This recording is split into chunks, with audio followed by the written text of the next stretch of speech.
আসসালামু আলাইকুম।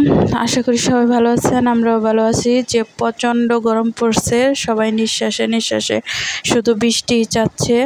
তো এই বৃষ্টির মাঝে আবার সুসংবাদ হচ্ছে, আমার ভাই এসে পড়েছে। তো চলে গেলাম আমরা বাবার বাড়িতে ভাইয়ের সাথে দেখা করার জন্য। তো ভাইয়া 2 বছর পর বিদেশ থেকে ফিরছে। তো এই তো বোরকা পরে আগে যাব রান্না করে দেখব মা তার বিদেশি ছেলের জন্য কি রান্না করতেছে বা কি তৈরি করতেছে। বোরকা না খুলে আপনাদের নিয়ে যাব, চলেন যাই। তো এইদিকে ঢুকে দেখি মা ভাইয়ার জন্য রুটি পিঠা বানাচ্ছে, আর সুজির হালুয়া করেছে, আর মুরগি রান্না করেছে। আর এদিক থেকে হচ্ছে ওর মামা, তাওহিদের মামা, যেহেতু ভাইয়া বিদেশ থেকে আসছে তো চকলেট নিয়ে আসছে, আর আমার চকলেট খোরগুলো বসে পড়ছে চকলেট খাওয়ার জন্য।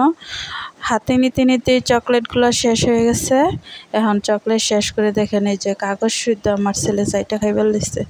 ওর মামা এসে বলতেছে যে আমি তো চকলেট বাকি করি নাই, তোমরা যে যা পারো আইনা খাও, মানে চকলেট কি লিমিট আবার খাইতে হইব নাকি, তোমাদের যেটা মন চা খাও। তো দুপুরের জন্য এদিকে সালাদ কাটা হয়েছে। আর বললাম না বিদেশি ছেলের জন্য মা কি রান্না করছে।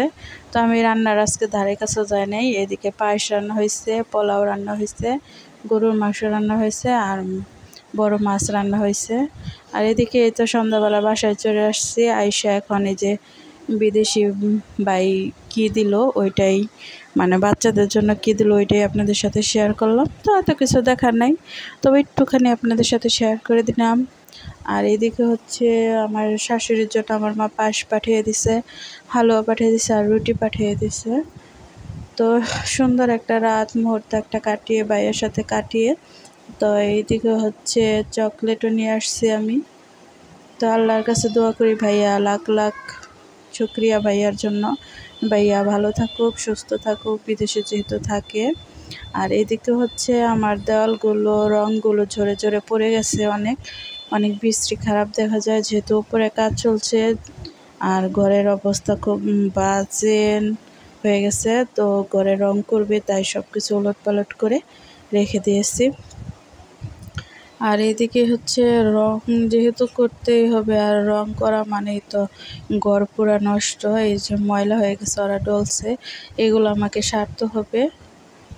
তো এইদিকে যে রং করা শেষ, মাশাআল্লাহ, আল্লাহর কাছে শুকরিয়া, তাও কোনো রকম রং করা হয়েছে সাধ্যের মধ্যে। এইদিকে রঙগুলো ভালো করে এখনো শুকায় নাই। তো যতটুকু পারছি ফার্নিচারগুলো পরিষ্কার করে নিয়েছি। তো এখন মনে করেন 5টা বেজে গেছে, আর এনার্জি কুলাচ্ছে না। শুধু ঘরটা কোনো রকম একটা পরিষ্কার, মানে একটা মোছা দিয়ে নিয়েছি।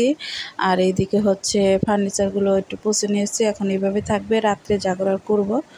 তো এই ছিল আজকের একটা ছোট্ট ব্লগ। আশা করি সবাই পাশে থাকবেন। আসসালামু আলাইকুম।